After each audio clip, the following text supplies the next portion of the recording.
सभी भाइयों को जय भीम, नमो बुद्धाय। थेर गाथा के अगले थेर हैं पाराशर्य।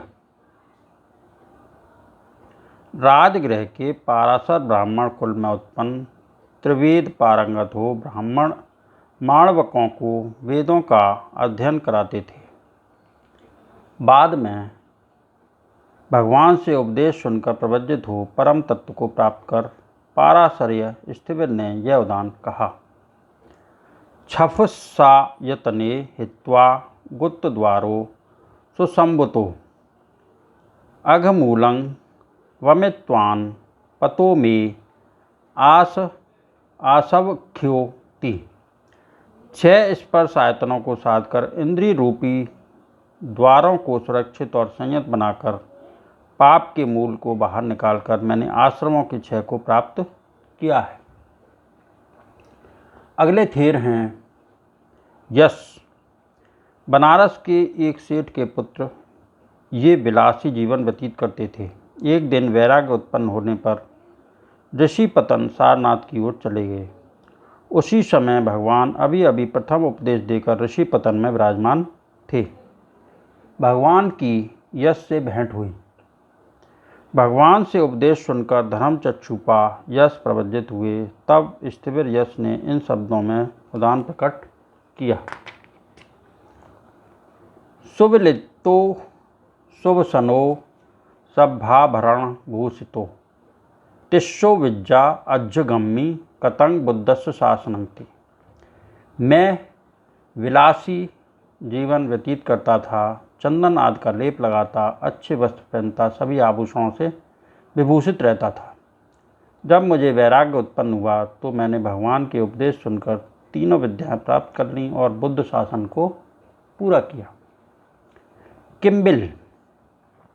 इसी कड़ी में अगले थेर हैं किम्बिल।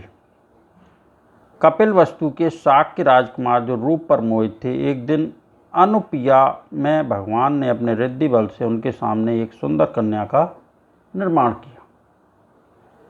उनके देखते ही देखते वह सुंदर कन्या धीरे धीरे वृद्धावस्था को प्राप्त हो गई। इस परिवर्तन को देखकर किम्बिल के मन पर अनित्यता का गहरा प्रभाव पड़ा।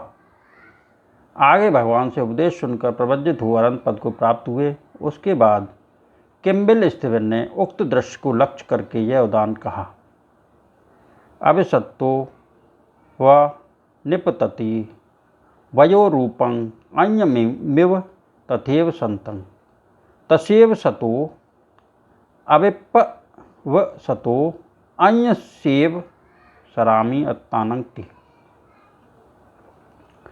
जो साधक अन्य सांसारिक चक्र में लिप्त पुरुषों की भांति अपने रूप और वय के प्रति आसक्त रहते हैं, ऐसे पुरुषों का पतन अवश्यम भावी है। परंतु मैं स्मृतमान हो, आसक्त रहित हो, इन स्थिविरों की भांति अपने आप की गवेषणा करने में लगा रहता हूँ। अगले थेर हैं वज्रपुत्र।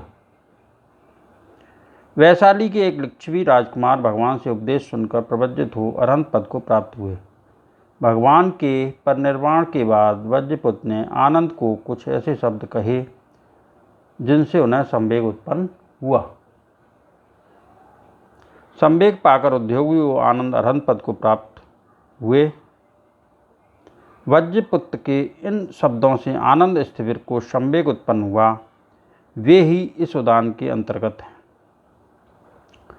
रूख मूल गहनं पश्यक्य निब्बानं हृदयस्मिं ओपिय झाय गौतम माँ च पमादो के ते विड़विड़का करिष्यति। गहन अरण्य में वृक्ष के मूल में स्थित होकर हृदय में निर्वाण की भावना करते हुए और भगवान बुद्ध की ध्यान विधि को आलस्य रहित होकर पालन करते हुए साधारण पुरुषों की चहल पहल क्या हानि पहुंचाएगी। इसी कड़ी में अगले थेर हैं ईशिदत्त। अवंती के वेलू गांव में उत्पन्न मच्छका खंड के अदृष्ट मित्र चित्त से भगवान के विषय में पत्र पाकर प्रसन्न हो वे महाकात्यायन के पास प्रवज्जित हुए। अरहंत पद पाने के बाद अपने उपाध्याय से आज्ञा लेकर भगवान के दर्शन के लिए गए। जब भगवान ने कुशल मंगल पूछा तो ईशिदत्त स्थविर ने उचित जवाब देते हुए यह उदान कहा। पंचखंदा परिज्ञाता तिष्ठन्ति छिन्न मूलका दुख ख यो अनुपतो पतो में आसवख्योति। मैंने 5 स्कंदों को अच्छी तरह से जान लिया है, उनको मूलतः विच्छिन्न कर दिया है। मैंने दुख क्षय और आश्रव क्षय की अवस्था को भी प्राप्त कर लिया है। पहला निपात समाप्त। साधु साधु साधु। आज मैंने जिन 5 अरहंतों के उदान पढ़े, उनके प्रताप से सबका मंगल हो, सबका कल्याण हो, सबकी स्वस्थ मुक्ति हो, संसार के सारे प्राणी सुखी हों, सुखी हों, सुखी हों। साधु साधु साधु। सभी भाइयों को जय भीम, नमो बुद्धाय।